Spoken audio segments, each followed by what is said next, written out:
On a cold October morning in 1934, a 10-year-old girl was pulled from a chauffeured car on a street in Lower Manhattan.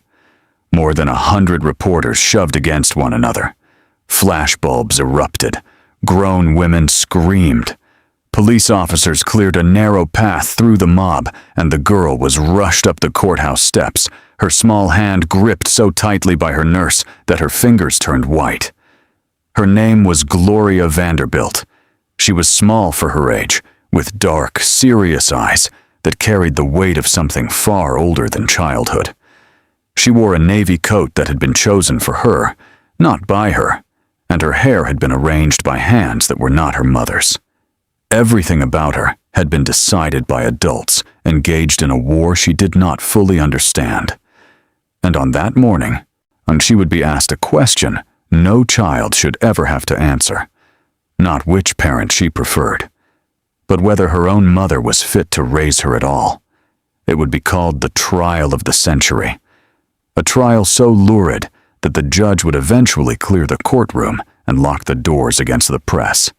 Accusations of lovers and lies, stolen money and secret relationships.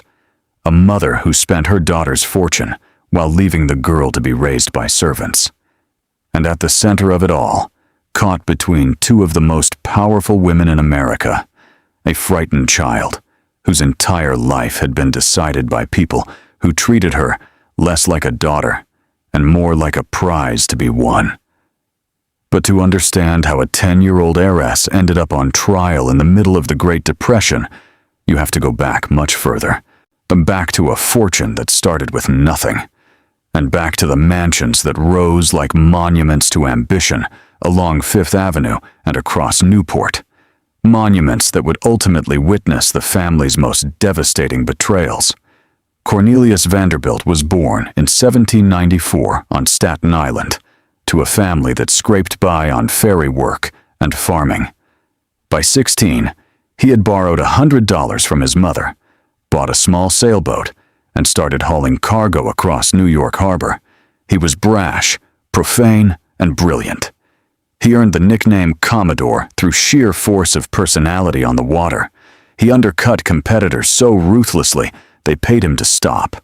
He moved from sailboats to steamships, from steamships to railroads, and by the time he died in 1877, and his fortune was estimated at over $100 million, larger than the entire United States Treasury at the time. He had started with a borrowed boat. He left behind an empire. The Commodore left nearly all of it to his eldest son, William Henry, who doubled the fortune within 8 years. And William Henry's sons did something extraordinary with their inheritance. They didn't just want to be rich. They wanted their wealth carved into stone, pressed into marble, painted onto cathedral ceilings. Cornelius II built the largest private residence New York had ever seen, a chateau of more than 130 rooms on the corner of Fifth Avenue and 57th Street, occupying an entire city block. He also built the Breakers, a 70-room Italian Renaissance palace on the cliffs of Newport, Rhode Island, with a great hall whose ceiling soared 50 feet overhead and chandeliers of baccarat crystal. His brother William Kissam built Marble House nearby, a palace modeled on the Petit Trianon at Versailles, and their youngest brother, George, created Biltmore, a 250-room French chateau in North Carolina, the largest private home in the United States, then and now. These were not just houses, they were declarations. When visitors entered the Breakers for the first time, they felt exactly what the Vanderbilts intended them to feel. Small, awed, reminded that in America this was what it meant to be at the very top. But here is the thing about great fortunes. They rarely survive the grandchildren. The money one generation builds through genius and grit, the next generation spends through habit and entitlement. And by the time the third generation arrives, the fortune is not a foundation. It is a flame. Beautiful, conspicuous, and burning itself out. Among the children of Cornelius II, the damage was already spreading. Their youngest son, Reginald, had developed what polite society called a taste for fast living. In truth, he was an alcoholic and a compulsive gambler. On the night of his 21st birthday, he reportedly lost $70,000 at the card table. He dropped out of Yale. He married, had a daughter, divorced. By 1920, he was 40 years old, his inheritance nearly gone, his reputation in tatters. And then he fell in love again. Her name was Gloria Morgan. She was 18, strikingly beautiful, with dark eyes that turned heads in every room. And she was the daughter of an American diplomat who had raised his identical twin daughters, Gloria and Thelma, across the capitals of Europe. The Morgan twins were famous in their own right, two beauties who moved through the highest circles of international society. Gloria was glamorous and breathtakingly young. Reginald was 42, bloated by drink, visibly deteriorating. Society whispered she was after his money. What money was left, they should have added. They married in March of 1923 at a friend's townhouse in New York. Less than a year later, on February 20th, 1924, their daughter was born. They named her Gloria Laura Vanderbilt.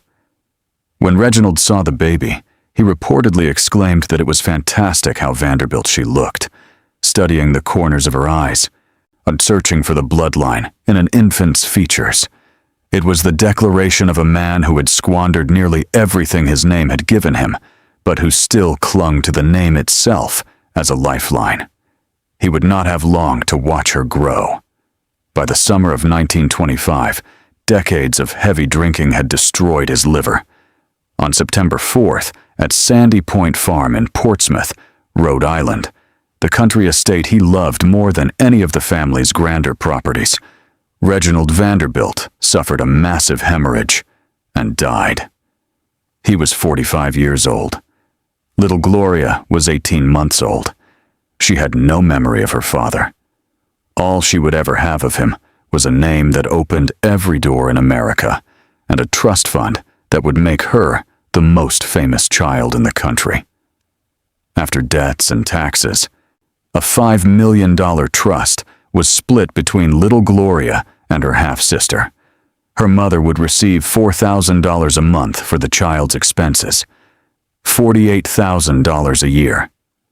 In the depths of what would become the Great Depression, it was a staggering sum, and Gloria Morgan Vanderbilt intended to spend every penny. What followed was nearly a decade of recklessness. With her baby daughter and a devoted nurse named Emma Sullivan Kieslich, whom everyone called Dodo, the young widow set off on a permanent tour of Europe's most expensive addresses: Paris, London, Cannes, Monte Carlo.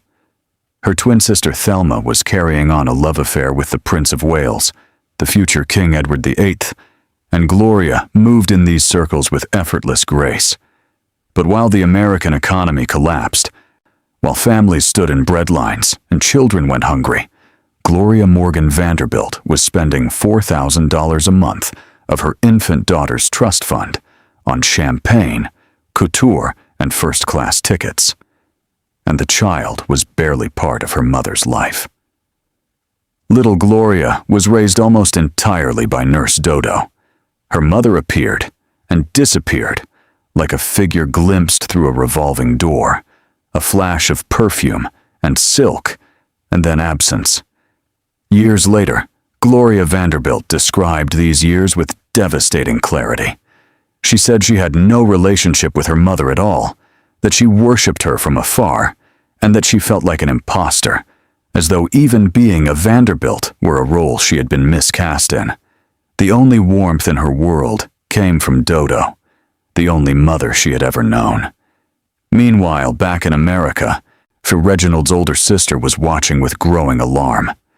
Gertrude Vanderbilt Whitney was everything her brother had not been: disciplined, purposeful, fiercely talented. Born in 1875, she had grown up at the Breakers and on Fifth Avenue. But Gertrude had no interest in merely decorating a mansion. She was a sculptor. She married Harry Payne Whitney, whose family fortune rivaled the Vanderbilt's own, and together they maintained a 1,000-acre estate in Old Westbury, Long Island. In 1931, after the Metropolitan Museum of Art turned down her collection, she founded the Whitney Museum of American Art.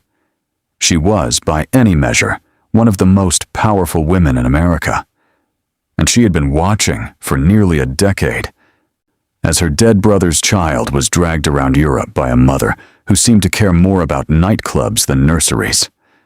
In the summer of 1932, 8-year-old Gloria had her tonsils removed in New York. Her mother agreed to leave the child at Gertrude's Old Westbury estate to recover. When the surrogate court judge learned that little Gloria was now living with her aunt, he slashed her mother's allowance to a fraction of what it had been. Without the child in her care, the money stopped.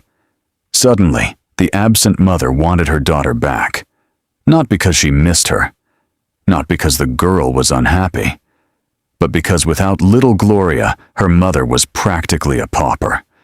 The child was not a daughter. The child was a revenue stream. She hired a lawyer named Nathan Birkin, who discovered a devastating fact. Because Gloria Morgan had been thought to be a minor when her husband died, she had never been formally appointed as her own child's legal guardian. The legal foundation of her authority had never existed. Birkin petitioned the court, but a complainant appeared, who no one expected.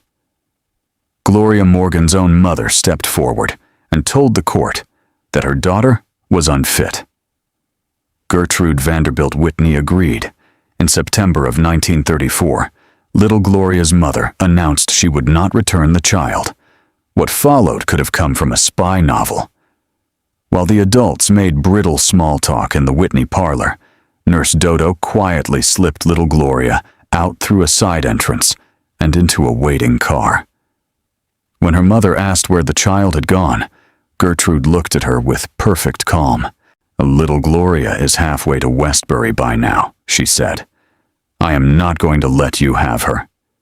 That afternoon, Gertrude was served with court papers commanding her to produce the body of Gloria Laura Morgan Vanderbilt, as though the child were not a living girl, but an object to be presented, a piece of evidence in someone else's case.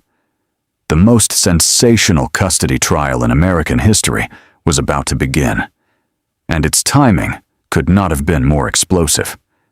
In the autumn of 1934, millions of Americans could barely feed their families. And into this landscape came the spectacle of two fabulously wealthy women fighting over a child worth $5 million. The public could not look away.